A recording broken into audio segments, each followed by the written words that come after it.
Welcome back. We are moving into chapter 2 of Brain Energy, and some strong feelings about this chapter. You want to kick it off? Should we give the title? Yeah, give the title. What causes mental illness and why does it matter?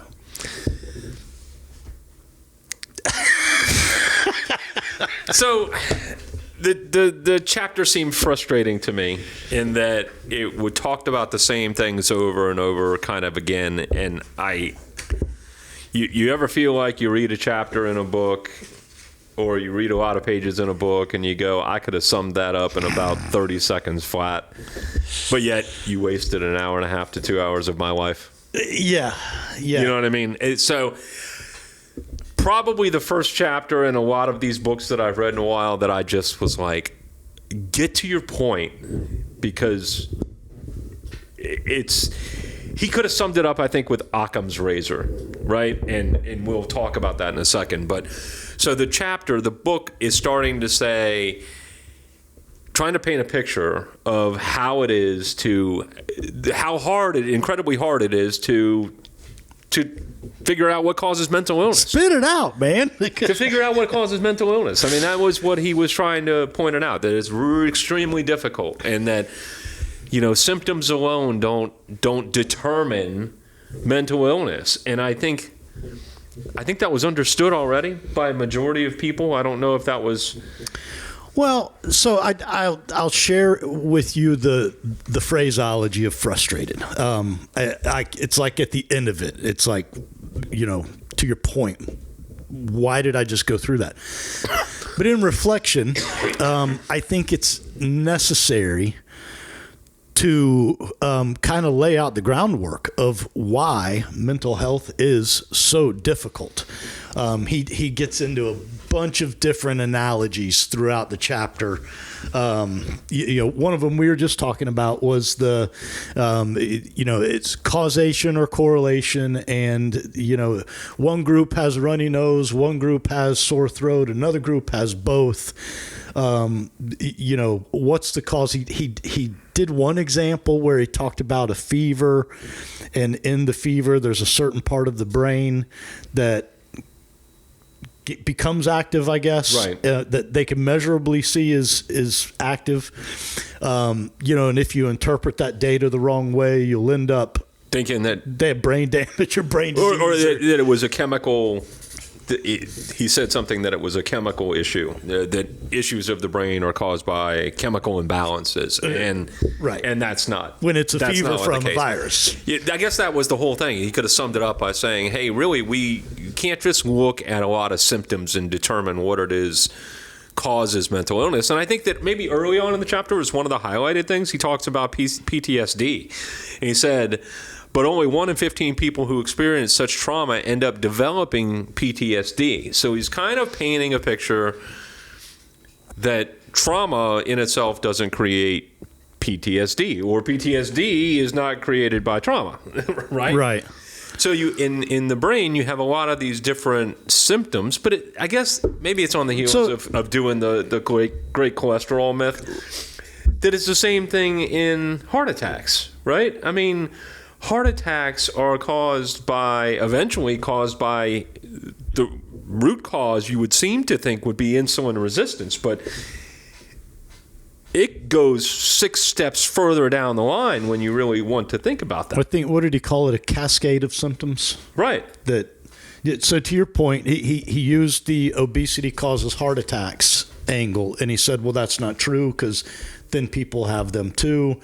And if you can take all the people who've had heart attacks and look at their cascade of symptoms, then you might start finding correlations that the skinny guy had one and the fat guy had one, but they both ABC. Right. So I kind of want to... Cascade of symptoms is a good way to put it, I guess. Yeah. So in fairness to the chapter, he does briefly go through kind of the history of mental health and the study of mental health. He talks about Hippocrates. He talks about Sigmund Freud. He talks about, in 1977, a guy named Dr. Engel, who came up with the biopsychosocial model for mental health, that basically there are biological factors, psychological factors, and social factors. So, so he does kind of like lay the groundwork for where it is as a science, and, kind of how frustrating it has been all along the way, and into the modern science of trying to study all three factors, right? But then the large chunk in the middle of the book was called Decoding Depression. Mm-hmm. And basically, I don't remember how many pages that was, but it was pages and pages of circular. And he's making a point that we can't really decode depression. No. Because it's just a circular argument, no matter which argument you take. Right. And a lot of people have depression as a quote-unquote disability, and I'm not saying that in a negative way. I'm saying it's so hard to prove, and it's so hard to decipher if you have it. Right? I mean, it's so hard to, do you have depression? I mean, he goes on to say virtually all neurological disorders are associated with higher rates of depression, including strokes, multiple sclerosis, Parkinson's, Alzheimer's, and epilepsy. Right? So every other psychiatric disorder puts people at much higher risk for also developing major depression. It's like depression is one of these core symptoms, it appears like. But right. I mean, you can have depression because you had a stroke. Right. So. He actually gave a really interesting example in the pancreatic cancer. That the obvious correlation would be, well, yeah, people that get cancer would become depressed from that, right?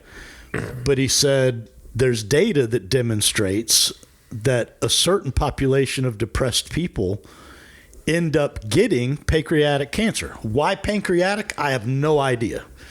Is it because it's a hormone factory that's putting out insulin? So you're messing with the hormone system by being, I don't know, but and then he talks a little bit about chemical imbalances, right? And another theory that doesn't close the loop. Another theory that doesn't close the loop again is chemical imbalances, and that all of these mental illnesses are caused by chemical imbalances. And he's like, not so fast, right? He said if that was the case, you'd be able to just basically prescribe all these drugs and alter the chemical imbalances. And that's what a lot of prescription drugs try to do, the Prozacs and all of those others.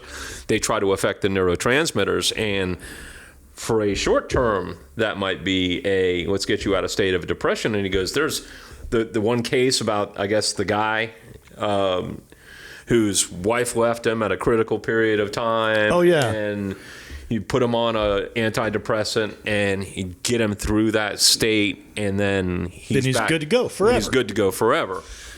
Now, he goes on basically to say there are other people that you do that with, and they won't be good to go. And there's troughs, there's valleys, and there's hilltops, and valleys and hilltops for the rest of their life, whether they're on the meds, the chemical balancers, or not. He went into several points of that.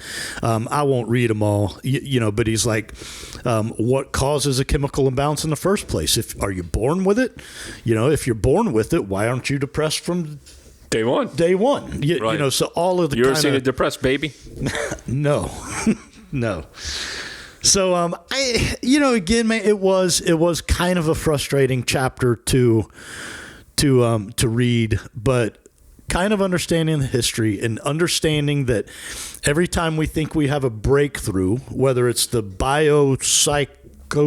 whatever method or the chemical imbalance method or psychotherapy or inflammation, that none of them have been able to answer the question. I guess that's what my frustration was. At the end of the chapter, I was like, we still don't know what causes this problem.